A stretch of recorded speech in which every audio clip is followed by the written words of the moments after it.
सम्राट विक्रमादित्य ने योगी को दिए वचन को पूरा करने के लिए एक बार फिर बेताल को पेड़ से उतारकर अपने कंधे पर बैठा दिया। इसके बाद वह योगी के पास चल दिए।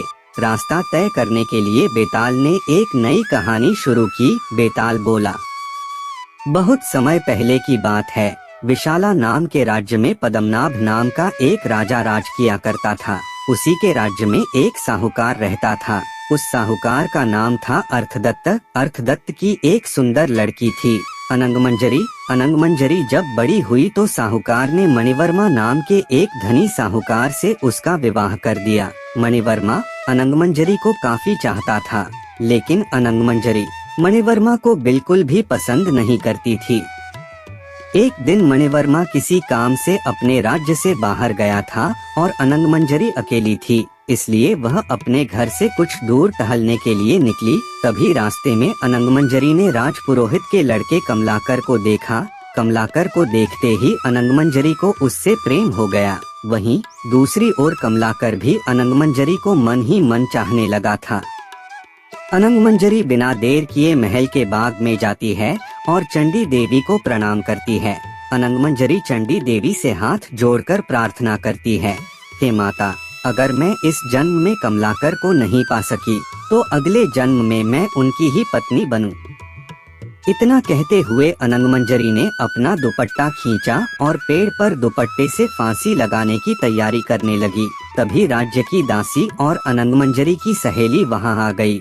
सहेली ने कहा, अनंगमंजरी तुम ये क्या कर रही हो? इस पर अनंगमंजरी उसे अपनी मन की बात बताती है। यह सुनने के बाद सहेली कहती है, तुम बिल्कुल भी परेशान न हो, जल्द ही मैं कमलाकर से तुम्हारी मुलाकात करा दूंगी। सहेली की यह बात सुनकर अनंगमंजरी रुक गई। अगले ही दिन अनंगमंजरी की सहेली ने कमलाकर के साथ उसकी मुलाकात का प्रबंध किया। दोनों एक दूसरे से मिलने बाग में पहुँचे।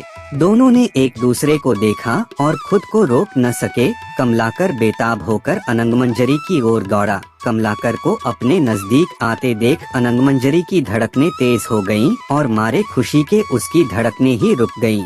अनंगमंजरी को मरा देख कमलाकर भी बहुत दुखी हुआ, जिससे उसका दिल फट गया और वह भी मर गया। इस बीच मणिवर्मा भी वहां पहुंच गया और अपनी पत्नी को दूसरे आदमी से साथ मृत पड़ा देख बहुत दुखी हुआ। वह अनंगमंजरी को बहुत चाहता था, इसलिए उससे अपनी पत्नी का वियोग सहा नहीं गया और उसने भी प्राण छोड़ दिए। यह सब देख चंडी देवी स्वयं वहां प्रकट हुई और सबको दोबारा जीवित कर दिया। इतना कहकर बेताल बोला, बता विक्रम, इन तीनों में सबसे ज्यादा प्रेम में अंधा कौन था? जब विक्रम कुछ नहीं बोला तो बेताल ने फिर कहा, बता विक्रम, प्रेम में अंधा कौन था?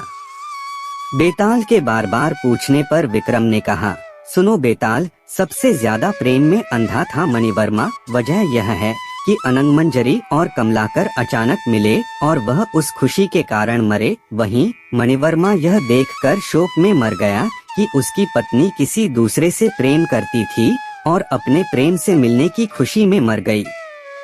यह सुनते ही बेताल बोला, हाँ राजन, तुमने बिल्कुल सही जवाब दिया, लेकिन तू बोला तो मैं चला। इतना कहकर बेताल एक बार फिर विक्रम के कंधे से उड़कर पेड़ पर फिर जा लटकता है। इसी के साथ प्रेम में अंधा कौन विक्रम बेताल कहानी समाप्त होती है। कहानी से सीख, किसी भी चीज की अति नुकसानदायक हो सकती है, इसलिए इंसान को हमेशा अपनी भावनाओं पर नियंत्रण रखना चाहिए।